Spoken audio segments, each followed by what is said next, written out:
विधानसभा क्षेत्र में हुआ है उसको जिला प्रशासन और पुलिस ने काफ़ी अति गंभीरता से लिया है। गंभीरता से लेते हुए पूरी घटना का छानबीन भी पुलिस द्वारा पुलिसी कार्रवाई के तहत की जा रही है। कांड दर्ज हुआ है और पुलिसी कार्रवाई अलग से चल रही है। हम लोग इस घटना को बहुत ही सीरियसली देख रहे हैं और घटना के बाद काफ़ी हम लोगों ने कार्रवाई की है। आज जो गिरफ्तारी हुई है इसके संबंध में एसएसपी साहब और केस के डिटेल संबंध में आपको बताएंगे। आचार संहिता बहुत ही एक मजबूत स्तंभ है पूरा इलेक्शन प्रोसेस में और इलेक्शन कमीशन का स्पष्ट निर्देश है कि बाई लॉ इलेक्शन होगा तो उसी का अनुपालन 100% करने में हम लोग लगे हुए हैं और कराएंगे भी। कोई भी असामाजिक तत्व किसी भी प्रकार की प्रयास करेगा कानून तोड़ने का, आचार संहिता तोड़ने का या किसी भी प्रकार की इन्फ्लुएंस करने का कोशिश करेगा तो उनके विरुद्ध कठोरतम कार्रवाई की जाएगी। हम लोग 100% आर्म्स डिपोजिशन करने के लिए आदेश दिए हैं और लगातार जल्द से जल्द जितने भी लीगल आर्म्स हैं वो भी डिपॉजिट हो जाएंगे। चेकिंग पॉइंट्स हर विधानसभा में 50 के ऊपर पॉइंट्स बनाने के लिए निर्देश दिया गया है, जिसमें सीएपीएफ के माध्यम से भी चेकिंग कराई जाएगी। सेजर पूरे राज्य में पटना जिला में सबसे ज़्यादा सेजर अभी तक का हुआ है। लगातार सीएपीएफ सक्रिय हैं और पर्याप्त मात्रा में सीएपीएफ के बल उपलब्ध हैं। वो पुलिस बल और मजिस्ट्रेट के साथ लगातार चेकिंग की कार्रवाई लगातार कर रहे हैं और सेजर भी कर रहे हैं। आचार संहिता के संबंध में सभी पदाधिकारियों को पुनः निर्देश दिया गया कि किसी भी प्रकार के अगर उल्लंघन होगा उनके विरुद्ध कठोरतम कार्रवाई किया जाना है। जहाँ तक इलीगल आर्म्स की बात है उस पर और तेज़ी लाई गई। जहाँ जहाँ आवश्यकता हो सीएपीएफ को भी यूज़ करके उसमें छापामारी की जा रही है और जहाँ पर भी ऐसे सूचना मिलेगी वहाँ पर हम लोग छापामारी करके कांड भी दर्ज करेंगे, उक्त असामाजिक तत्वों को जेल भेजने का काम भी करेंगे। कहने का मतलब इलेक्शन कमीशन द्वारा दिए गए निर्देश पूरे लॉ और कानून को फॉलो करके इलेक्शन की प्रोसेस संपन्न होगा, वो बिल्कुल होगा, उसको पालन कराया जाएगा। उसमें कोई भी बाधा उत्पन्न करेंगे उनके विरुद्ध कठोरतम कार्रवाई की जाएगी। मैं फर्दर जो केस संबंधित डिटेल से एसएसपी साहब आपको ब्रीफ करूँगा।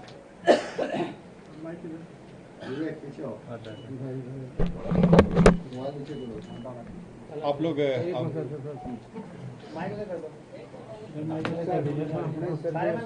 आवाज आ जाएगा आवाज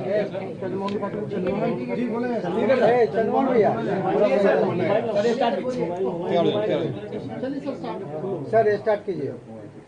आप लोग अवगत हैं कि 30 तारीख को एक गंभीर घटना घटी थी और जो दुर्भाग्यपूर्ण था कि इस तरह घटना नहीं होनी चाहिए थी। इस घटना में जो तारतर गांव है उसके समीप में दो पक्षों जो वहाँ प्रत्याशी थे वो उन दोनों के काफिला आ रहा था और उन दोनों के बीच पक्षों में झड़प हुई और झड़प में पथराव हुआ, लोग घायल हुए और उसके बाद एक शव बरामद हुआ। उसमें जो दुलार चंद यादव हैं जो 75 वर्ष के रहने वाले हैं, उसी गांव के पास के रहने वाले हैं, उनका पूर्व में भी आपराधिक इतिहास रहा है, उनका शव बरामद किया गया। उसके बाद वहाँ पे दोनों पक्षों के द्वारा कांड दर्ज कराया गया। कांड दर्ज होने के बाद अनुसंधान प्रारंभ किया गया। पुलिस घटना की सूचना मिलते ही तुरंत पहुंची थी वहाँ पे और वहाँ से साक्ष्य भी इकट्ठे किए गए। घटनास्थल से कई जगह के फुटेज भी प्राप्त हुए जिससे क्या घटना हुई है उसके बारे में कई जानकारियाँ मिली। लोगों के गवाह भी सामने आए और उनकी गवाही भी ली गई। साथ ही कल मृतक का पोस्टमार्टम कराया गया, उससे भी हम लोग को अहम सुराग मिले। जो अभी तक के अनुसंधान में आया उसमें उससे प्रतीत हुआ कि ये जो घटना हुई है ये आदर्श संहिता का उल्लंघन भी हुआ है। इसमें ये एक गंभीर मामला भी था। हम लोग इलेक्शन कमीशन के द्वारा निर्देशित भी किया गया था कि शांतिपूर्ण ढंग से इलेक्शन होना चाहिए और इसमें जब अनुसंधान किया गया तो पाया गया कि जो प्रत्याशी हैं वो वहाँ पे मौजूद थे, उनके सामने में घटनाएं हुई हैं और जो कांड के मुख्य अभियुक्त भी हैं अनंत सिंह, उनकी आज गिरफ्तारी बेड़ना गांव से किया गया है। इसमें हम लोग को जानकारी प्राप्त हुई थी, इनके दो सहयोगी भी इनके साथ में थे जो उस घटनास्थल पर भी थे और उनकी भी गिरफ्तारी की गई है। ये दो व्यक्ति हैं मणिकांत ठाकुर जो नदवा गांव के रहने वाले हैं और दूसरा रंजीत राम जो लदमा गांव के रहने वाले हैं। इस पूरे मामले में 3 लोगों की गिरफ्तारी हुई है। जो प्रत्याशी हैं अनंत सिंह, उनकी गिरफ्तारी हुई है। दूसरा मणिकांत ठाकुर, जो नदवा गांव के रहने वाले हैं, बाढ़ थाना अंतर्गत। दूसरे रंजीत राम, जो लदमा गांव के रहने वाले हैं। ये लोग भी उस घटनास्थल पर थे मौजूद। इन तीनों की गिरफ्तारी की गई है। इन तीनों को आगे मजिस्ट्रेट के सामने प्रस्तुत कराया जाएगा और आगे विधि सम्मत कार्रवाई की जाएगी। किस आरोप में गिरफ्तार किया? बात जानना चाहते हैं कि पोस्टमार्टम रिपोर्ट में गोली लगने की बात हुई थी, कौन सा आर्म यूज किया गया, आप लोगों को ये पता लगा? गोली चली है तो कौन से बंदूक से चली है? इसमें जो पोस्टमार्टम रिपोर्ट आया है उस रिपोर्ट में दिया गया है कि उनके जो मृत्यु का कारण बताया गया है उसमें बताया गया है कि जो शॉक लगा है उनको हार्ड और ब्लंट सब्सटेंस के साथ, जो उनके हृदय और फेफड़ों में जो चोट आई है। इसके अतिरिक्त उनके पाँव में गोली का भी आया है, जिनको गोली मारी गई है। इस दोनों चीज़ों से स्पष्ट होता है कि ये हत्या का मामला है। और चूँकि घटनास्थल पे कई लोग मौजूद थे, वहाँ के लोगों के बयान वगैरह से ये स्पष्ट हो रहा है, तो इस कारण इसमें गिरफ्तारी। गोली बरामद हुई? नहीं, इसमें गोली बरामद नहीं हुई है, क्योंकि इसमें जो मृतक के पोस्टमार्टम में पता चला कि एंट्री वुंड भी था और एग्जिट वुंड भी था। दोनों तरफ से हमला हुआ है, दोनों तरफ से जो आरोप लगे हैं, दूसरे पक्ष में गिरफ्तारी हुई क्या? सर दूसरे पक्ष में कोई गिरफ्तारी हुई? दूसरे पक्ष में मैं आप लोगों के बातों, मैं आप सभी के प्रश्नों का उत्तर दूंगा। यहाँ पे एक एक करके हम लोग बात करेंगे। दूसरे पक्ष की गिरफ्तारी हुई? लोग कह रहे हैं कि सरेंडर किया है अनंत सिंह ने, ये सरेंडर है या गिरफ्तारी है? मैं एक एक करके आप लोगों के प्रश्नों का उत्तर दे देता हूँ। इसमें पहला बात जो था कि 3 लोगों की गिरफ्तारी हुई है। इससे 3 लोगों की गिरफ्तारी हुई है। इसमें अन्य लोग भी हैं जिनके विरुद्ध रेड छापामारी चल रही है। कार्तिकेय जी, दूसरे पक्षी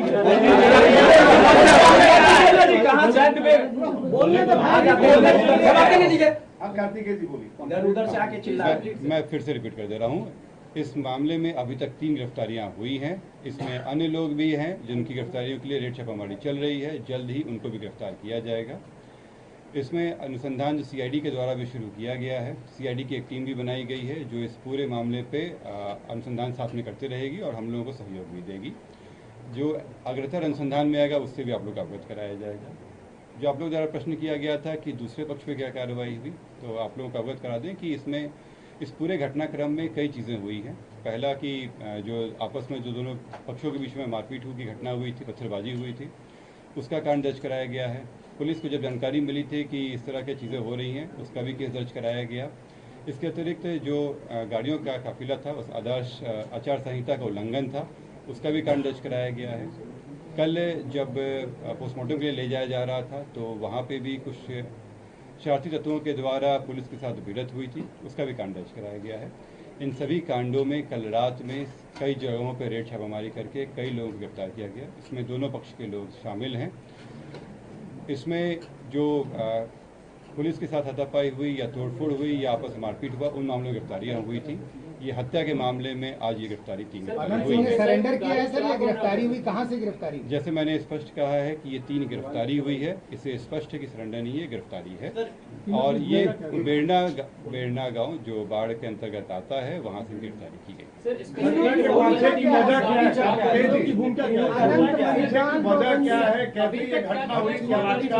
क्या जानकारी मिली? अभी गिरफ्तारी हुई है, पूछताछ नहीं हुआ है। पूछताछ के लिए हम लोग अलग से कोर्ट में समय मांगेंगे, रिमांड लेके इनसे पूछताछ की जाएगी। इस पूरे गाड़ी का ड्राइवर कौन है सर? मैं अपनी बातें पूरे कर देता हूँ कि इसमें इस कांड के इन्वेस्टिगेशन के लिए कस्टोडियल इंटरोगेशन आवश्यक प्रतीत होता है, इसीलिए इनकी गिरफ्तारी की गई है यहाँ पे। क्योंकि जो विधिवत प्रोसेस है उसमें इनको कोर्ट से प्रस्तुत किया जाएगा और वहाँ से हम लोग को रिमांड के लिए प्रे करेंगे। क्योंकि अभी इलेक्शन का भी समय हम लोग करना है, तो अभी इमीडिएटली हम लोग शायद ना कर पाए, लेकिन कुछ दिनों के बाद में फिर हम लोग इसमें कस्टोडियल इंट्रोगेशन के लिए रिमांड लेंगे। पता चला गाड़ी किसने चढ़ाया इनके गोली ऊपर? किसने चलाई? गाड़ी चला कौन रहा था सर? गोली और गाड़ी किसने चलाई? ऐसे अभी कई प्रश्न हैं कि गोली कौन चलाया, हथियार कहाँ से आए और कौन सी गाड़ी थी। इन सभी के लिए जो अभी तक जो 3 गिरफ्तारियाँ हुई हैं, इसके अलावा जो और लोग जो घटनाक्रम में शामिल थे, उन लोगों की गिरफ्तारी आवश्यक है और उनसे जब पूछताछ की जाएगी तो ये सारी चीज़ें सामने आएंगी और हम लोग वो सब चीज़ें भी रिकवर करेंगे। पूरे मामले में कोर्ट में पेशी होगी, क्या होगा? भाई जब भी गिरफ्तारी होती है तो उनको कोर्ट में प्रस्तुत किया जाता है। कोर्ट के सामने पुलिस अपना पक्ष रखती है और बताती है कि क्यों इनकी गिरफ्तारी आवश्यक है, और इसमें जो कोर्ट के द्वारा फिर इनको जुडिशियल कस्टडी के लिए सर एक सवाल है सर, एक सवाल है किस तरह का सर तीनों जो गिरफ्तार हुए हैं, एक सवाल है कस्टडी में चले गए हैं कि अभी आपके पास है? नहीं, जुडिशियल अभी हम लोग गिरफ्तार किए हैं, उनको कोर्ट सामने प्रस्तुत किया जाएगा, फिर कोर्ट डिसाइड करेगी जुडिशियल कस्टडी में। सर एक सवाल है सर, राजवीर करमवीर जो है छोटन सिंह है वही गाड़ी चला रहे थे, इस तरह की बातें सामने आ रही है। हथियार बरामद हुआ है कि नहीं? जब आप लोग कारगिल मार्केट में गए, छापेमारी किए तो पूरा सर्च हुआ, और करमवीर राजवीर की क्या भूमिका है छोटन सिंह की इस पूरे मामले में? जैसे मैंने आप लोगों को कहा कि अभी 3 गिरफ्तारी हुई है, लेकिन ये अंत नहीं हुआ है, उसमें और लोग भी शामिल हैं। आप लोग भी वीडियो में देखे होंगे, कई लोग वहाँ पे शामिल थे। इसमें अन्य जगहों पे भी रेड छापेमारी चल रही है। जैसा आपने कहा कि 2 लोगों का नाम लिया, उन लोगों पे भी रेड छापेमारी चल रही है। इसमें अभी अनुसंधान जारी है और उन लोगों पे गिरफ्तारी की कोशिश की जा रही है। मुझे उम्मीद है कि जल्द ही गिरफ्तारी की जाएगी, नहीं तो जल्द ही गिरफ्तारी भी की जाएगी, और विधि के अनुसार उसमें और भी तरीके हैं करने के। इन सभी चीज़ों करने के बाद इन सब का बीच में जब इंट्रोगेशन होगा तो सारी सच्चाई सामने आ जाएगी। इसमें जो आप लोग बता रहे थे कि क्या भूमिका है, तो मैं बता दूं कि पहला तो जो वहाँ पे लोगों के जो बयान वगैरह लिए गए थे, कांड दर्ज के जो कराया गया था, उसमें प्रमुख रूप से इन लोगों को अभियुक्त बनाया गया था। अनंत सिंह का नाम दिया गया था कि वो आए थे वहाँ पे, उन्हीं के जो काफिला चल रहा था वो उन्हीं के नेतृत्व में चल रहा था, और इन सभी में इनके इसके कारण इसमें गिरफ्तारी आवश्यक है। पुलिस की जांच में क्या मिला? ये तो एफआईआर दर्ज है, अनंत सिंह पर आरोप था। पुलिस की जांच में, शुरुआती जांच में क्या पाया गया? क्या अनंत सिंह की भूमिका इस हत्या में थी या नहीं? नहीं, इसमें वैसे मैंने कहा कि केवल आरोप नहीं, आरोप जो है वो केवल एफआईआर का पार्ट है। इसके अलावा वहाँ वीडियो फुटेज भी मिला वहाँ पे, इसके अलावा अन्य घटनाएं भी हुई, और इसके अलावा लोगों के बयान वगैरह भी लिए गए। पोस्टमार्टम रिपोर्ट से भी काफ़ी चीज़ें स्पष्ट हुई हैं। इन सभी चीज़ों के आधार पर किया गया। जैसे मैंने कहा कि चूंकि कल आप लोग अवगत हैं कि कई सारे कार्यक्रम भी हैं और इलेक्शन भी चल रहा है, इसके बीच में हम लोग कोशिश करेंगे कि जल्द से जल्द हम लोग डिमांड लेकर इसका आगे कार्रवाई कर आज भेजा जाएगा सर जुडिशियल कस्टडी में? जुडिशियल कस्टडी के लिए हम लोग करेंगे, और जुडिशियल कस्टडी हो जाएगा तो पुलिस रिमांड के लिए जो इनका संबंधित कोर्ट होगा वहाँ कराया जाएगा। 44 घंटे का समय लगाना इसका मैं प्रश्न का उत्तर देता हूँ, क्योंकि आप लोग देख रहे थे कि कंप्लीट तो होने दो। आप लोग अवगत थे कि वहाँ पे ये घटना होने के बाद वहाँ पे इन्वायरमेंट जो था वो थोड़ा टेंस हो गया था, और ये आवश्यक था कि जो इस तरह की घटनाएं हुई थी वो और नहीं फैले, लोगों के बीच में जो वहाँ टेंशन था उसको डिफ्यूज़ किया जा सके। इसके लिए आवश्यक था कि जो लोग शरारती तत्व थे उन पर पहले कार्रवाई की जाए। इसीलिए कल रात में सभी जगहों पर रेड छापेमारी करके कई लोगों को गिरफ्तार किया गया, और तब तक में जो अनुसंधान था वो भी आगे बढ़ा, और अनुसंधान के क्रम में गिरफ्तारी की आवश्यकता प्रतीत हुई। इसीलिए ये इसलिए कोशिश किया गया है, पूरा इसलिए किया गया ताकि इस चीज़ों में और जो वहाँ पे हिंसा घटना हुई थी उसमें आपस में भिड़ंत फिर से नहीं हो जाए, वहाँ शांति फिर से कायम हो जाए। जो विधि व्यवस्था है वो अभी पूरी तरह से सही ढंग से चल रही है। कई जगहों पे जो रेड छापेमारी हुई है उसका एक अच्छा इफेक्ट पड़ा है, और मुझे पूरी उम्मीद है कि इन सभी कार्रवाई के बाद जो वहाँ पे जो कार्रवाई प्रशासन और पुलिस की कार्रवाई हुई है वहाँ पे चुनाव बहुत ही शांतिपूर्ण ढंग से और विधि व्यवस्था के अंतर्गत दूसरे बड़े कैंडिडेट हैं क्या उनके ऊपर भी कार्रवाई होगी? और जो पुलिस का एफआईआर दर्ज किया गया है उसमें किन किन को आरोपी बनाया गया है? पहला प्रश्न जो था कि इसमें कोई सीजर हुआ है कि नहीं, तो इस घटना में अभी तक कोई सीजर नहीं है। हम लोग जैसे मैंने बताया कि ये अनुसंधान अभी जारी है। इसके अलावा जो सीआईडी की टीम है वो भी अनुसंधान में है, उनका भी सहयोग हम लोग को प्राप्त होगा। अनुसंधान में कई चीज़ों का कार्य रहता है, वो सारी चीज़ें कराई जा रही हैं। इसमें जल्द ही बाकी चीज़ों की सीजर कर लिया जाएगा। सर क्या पीयूष प्रियदर्शी का भी नाम इसमें है? और प्रत्याशी वहाँ पे बताए जा रहे थे कि झड़प उनसे ही हुई। जैसे मैंने बताया कि आप लोगों को इसमें कई कांड दर्ज हुए हैं, दोनों प्रत्याशियों के पक्षों के द्वारा भी केस किया गया है, जिसमें एक दूसरे के ऊपर आरोप भी लगाए हैं। वो जो हत्या का मामला था उसमें इनकी गिरफ्तारी हुई है। जो दूसरे प्रत्याशी हैं उनका भी नाम अलग केस में आया है। अगर कोई एविडेंस वगैरह आएगा तो उन पर भी कार्रवाई की जाएगी। पुलिस का एफआईआर में उसका नाम है सर, पुलिस के एफआईआर में। पुलिस जब एफआईआर की थी तो उसमें जो जानकारी प्राप्त हुई थी उसकी वो कॉग्निजेबल ऑफेंस था, उसके तहत उसमें कांड दर्ज किया गया था। उस समय ये जानकारी नहीं थी कि कौन कौन व्यक्ति कौन कौन नहीं है, तो उसमें जब पहले कांड दर्ज किया गया, उसमें अज्ञात व्यक्तियों पर कांड दर्ज किया गया और जब वीडियो फुटेज के आधार पर पहचान करते हुए लोगों की गिरफ्तारी की गई। सर, मोकामा हमेशा से हॉट सीट रही है, तो किस तरह से पुलिस प्रशासन की वहाँ मुस्तैदी थी? देखिए, हम लोग हर एक चुनाव को इस तरह से लेते हैं कि बड़ी शांतिपूर्ण ढंग से हो। किसी भी असेंबली कंस्टिट्यूंसी में जो इलेक्शन है बहुत ही शांतिपूर्ण ढंग से, जो कानून कहता है उसके तहत वो इलेक्शन हो और एक हमारी कोशिश रहती है कि उत्सव का माहौल रहे। इन सभी चीज़ों के लिए कई तरह के कार्य किए जाते हैं ताकि लोगों में कॉन्फिडेंस भी रहे, और ये आप लोग देख रहे होंगे कि पिछले कई दिनों से ये कार्य चल ही रहा था और उसी के तहत मोकामा पे भी हमारी विशेष नज़र थी और इसीलिए वहाँ पे ज़्यादा संख्या में सीएपीएफ बल डाला गया था।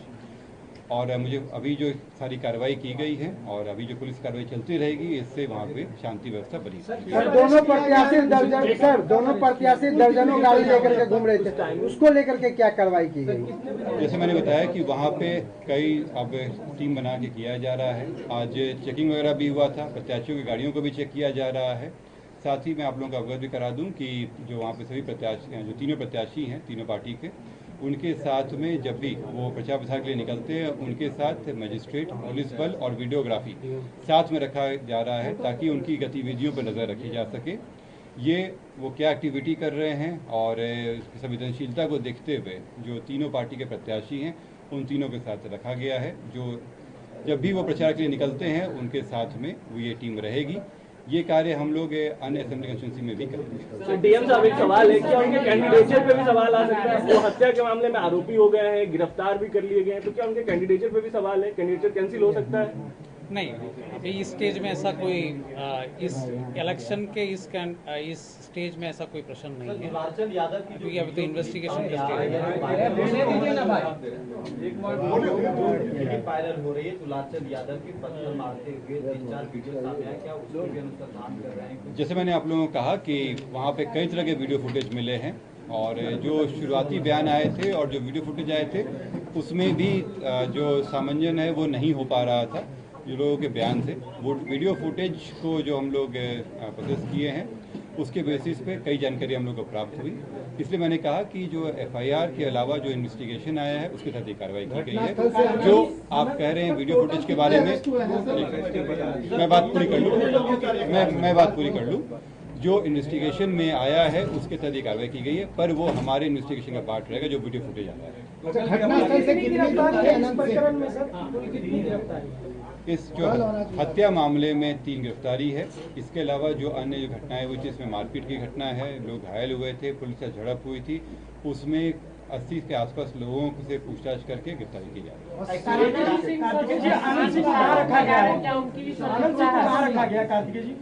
है। ये बताना भी उचित नहीं होगा। उन लोगों को उनको समय कोर्ट में प्रस्तुत किया जाएगा और कोर्ट के आदेश का अग्रता कार्रवाई की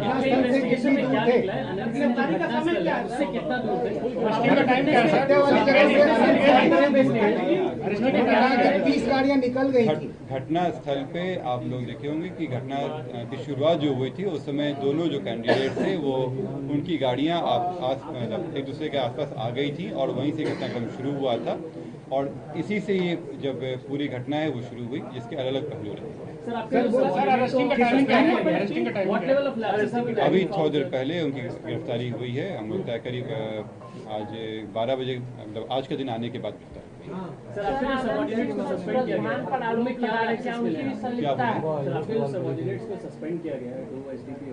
किस लेवल के लैप्सेस रिकॉर्ड किए गए? देखिए, इसमें आदर्श आचार संहिता बनाए रखना हम सभी की जिम्मेदारी है। वहाँ पे पुलिस प्रशासन इसमें लगी हुई भी है। वहाँ पे चूँकि जो घटनाक्रम हुआ था उससे वहाँ पे जो माहौल था वो थोड़ा बिगड़ा था और जो आदर्श आचार संहिता को बनाए रखना की जिम्मेदारी जो वहाँ पे थी रिटर्निंग ऑफिसर और जो पुलिस अधिकारी उन लोगों के ऊपर थी। जब इलेक्शन की शुरुआत हुई थी तो मेरे और डीएम सर के द्वारा वहाँ जाकर जो एमसीसी आदर्श आचार संहिता है उसके बारे में लोगों को जानकारियाँ भी दी गई थी, पुलिस पदाधिकारी और प्रशासनिक पदाधिकारियों को। और जो वहाँ के नोडल ऑफिसर हैं वो एसडीओ और वहाँ के एसडीपीओ हैं। क्योंकि ये घटना होने के बाद जो आदर्श आचार संहिता थी वो उसका अनुपालन सही ढंग से नहीं हो पाया, इसी कारण से उन पर कार्रवाई की। सर, विवाद की वजह क्या थी? गाड़ियां आमने सामने आ गई थी, कम चौड़ी जगह थी, आगे जाना चाह रहे थे, हुआ क्या था? मामला था क्या? इसमें जैसे मैंने बताया कि इसके कई सारे पहलू हैं और इन सभी पहलुओं पर भी जांच बाकी है। अभी प्रथम दृष्टया आया था, शुरुआत इसी बात पे हुई थी कि दोनों आमने सामने आ गए थे और वहाँ से दोनों के पक्षों के द्वारा एक दूसरे के ऊपर आरोप प्रत्यारोप लगाए गए थे, इससे शुरुआत हुई थी। इसके जो अन्य पहलू हैं उस पर जांच जारी है। अनंत सिंह वहाँ से कितनी दूर चले गए थे? घटना जब हुई, हत्या जब हुई, क्या आगे चले गए? तो उन्होंने कहा 30 गाड़ी आगे निकल गई थी। देखिए, इसमें से मैंने पहले भी आप लोगों को बताया कि जो लोगों के बयान आए और जो वीडियो फुटेज आए उसमें सभी तरह से मेल नहीं हो रहा है। और ये होता भी है कि जब घटनाएं हो जाती हैं तो कई तरह की बातें होती हैं, लोगों के अपने अपने पहलू होते हैं, एक सत्य होता है और एक लोगों के अपने अपने विचार होते हैं। तो इन सभी को लेते हुए सत्य की तलाश की जाती है और वही अनुसंधान का विषय है हम लोगों का। केवल गवाही या उसके आधार पर हम लोग नहीं चल सकते हैं। सभी चीज़ों को देखते हुए जो हमारा सूचना है, आसूचना है, जो हमारे वैज्ञानिक अनुसंधान के तंत्र हैं और इसके अलावा जो फुटेज वगैरह आया है, इन सभी को जोड़ते हुए जो बातें सामने आएंगी वो आपके सामने प्रस्तुत किया जा रहा है और आगे भी किया जाएगा। धन्यवाद। चलिए, आपके माध्यम से मैं पटना जिला के सभी वोटर्स को बताना चाहूँगा, किसी भी क्षेत्र में कोई भी असामाजिक तत्वों को इलेक्शन प्रोसेस को प्रभावित होना नहीं दिया जाएगा। लोग बिल्कुल भयमुक्त तरीके से उत्साह के माहौल में वोट देंगे, ये हम लोगों का आश्वासन है। मैं आपके माध्यम से मैसेज वोटर्स के बीच में। सर, सोशल मीडिया पर भी कई वीडियो जो है अफवाह फैलाई जाती है, एक एक मामला को जांच की जा रही है। कोई भी अगर आचार संहिता का उल्लंघन करेगा, जैसे एसएसपी साहब ने कहा, वीडियोग्राफर मजिस्ट्रेट साथ में है, मेरे पास वीडियोग्राफी भी है, गाड़ी जब्त होगी, एफआईआर होगा और कठोर से कठोर कार्रवाई की जाएगी। किसी भी चीज़ को लेकर के चिंता नहीं करना है, बिल्कुल भयमुक्त तरीके से उत्साह के माहौल में। इस घटना को छोड़ करके काफ़ी उत्साह का माहौल है, हम लोग भी काफ़ी कार्यक्रम कर रहे हैं यूथ के बीच में, महिलाओं के बीच में, सभी लोगों के बीच में बहुत उत्साह का माहौल है। पोस्टल बैलेट वोटिंग ऑलरेडी हो चुका है, होम वोटिंग भी ऑलरेडी हो चुका है और सभी लोग 6 तारीख के लिए इंतज़ार कर रहे हैं। ये घटना है, बहुत गंभीर घटना है, लेकिन हम लोग इसको सख्ती से निपटा रहे हैं। इसको लेकर के कुछ चिंता नहीं करना है और अच्छे तरीके से चुनाव में भागीदारी निभाना। बहुत धन्यवाद। रिपोर्ट सौंपी है, क्या उनका नामांकन रद्द होगा? इस पर थोड़ी सी अगर इस बारे में ऑलरेडी बताया जा चुका है कि अभी जो अपराध हुआ है उसका अनुसंधान हम लोग कर रहे हैं। नामांकन रद्द करने का नहीं है। चलिए।